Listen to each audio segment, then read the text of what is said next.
जिंदगी का सफर सुहाना हो, इसके लिए सावधान रहना जरूरी है। रोजमर्रा की आपाधापी में कुछ देर बैठकर सोचना समझना भी जरूरी है कि आपके आसपास क्या हो रहा है और जो कुछ हो रहा है उससे हमारी जिंदगी, हमारा परिवार कैसे प्रभावित हो सकता है।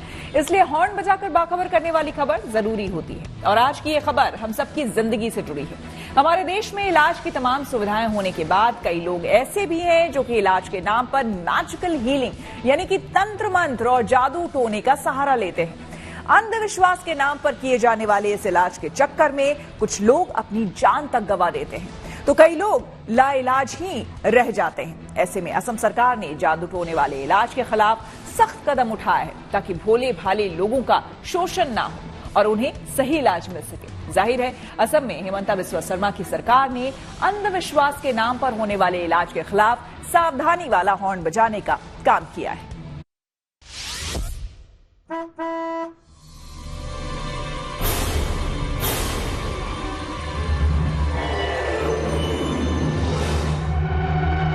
कभी किसी ने सिर्फ छूकर बीमारी दूर करने का दावा कर दिया,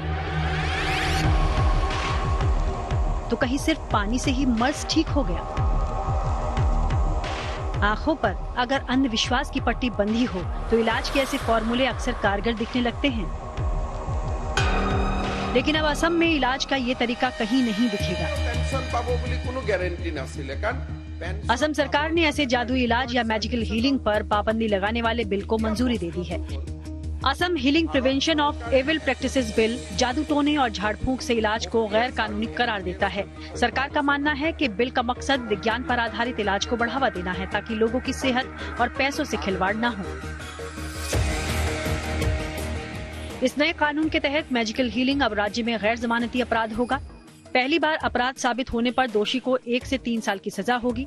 इसके साथ ही 50,000 तक का जुर्माना देना होगा। दूसरी बार अपराध साबित होने पर 5 साल की कैद होगी। दूसरी बार जुर्माना भी 50,000 से बढ़कर 1 लाख हो जाएगा।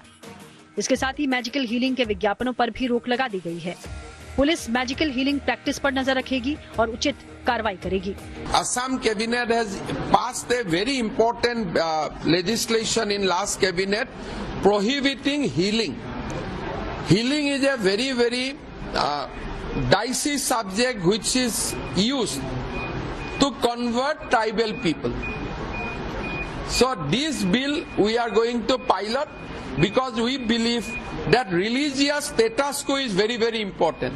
Whoever is Muslim, let them be Muslim. Whoever be Christian, let them be Christian. Whoever is Hindu, let them be Hindu. So that a proper balance can be achieved in our state. हालांकि सरकार के इस कदम पर ईसाई समुदाय ने एतराज जताया है।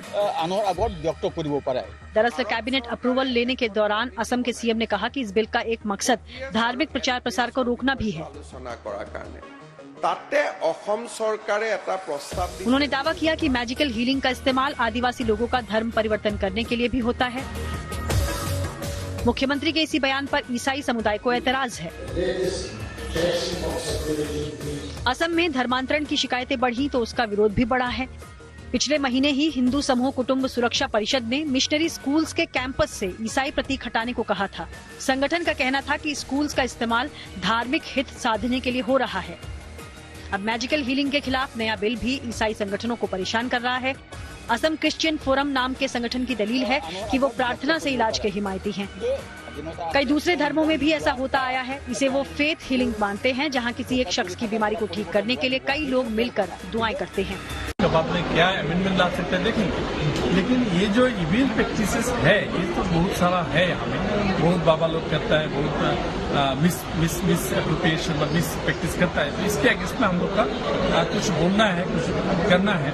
तो मेरे ख्याल से ये बिल हम लोग पहले पढ़ेंगे, देखेंगे अमेंडमेंट क्या ला सकते हैं, देखेंगे, उसके बाद आपको पूरा विचार करेंगे। हालांकि Assam prevention of evil practices bill अंधविश्वास को खत्म करने का प्रयास है ताकि लोग झाड़ फूंक की बजाय सही अस्पताल में जाकर इलाज कराएं। किसी बीमार शख्स को एक योग्य डॉक्टर से इलाज की सही दिशा दिखाएं। बीमारी से परेशान शख्स की मनोवैज्ञानिक हालत भी नाजुक होती है। तनावग्रस्त और परेशान शख्स के अंधविश्वास में फंसने का डर भी ज्यादा होता है। ऐसे में परेशान शख्स झाड़ फूंक या मैजिकल हीलिंग के चक्कर में फंस सकता है। जाहिर है ये बिल जनता के हितों वाला है, लेकिन अब धर्मांतरण का एंगल आने से इस बिल पर सवाल उठने लगे हैं। बड़ा सवाल ये भी है कि क्या ये बिल अपने असल मकसद को पूरा कर पाएगा या फिर धर्मांतरण के आरोपों में उलझ कर रह जाएगा। Bureau report, good news today.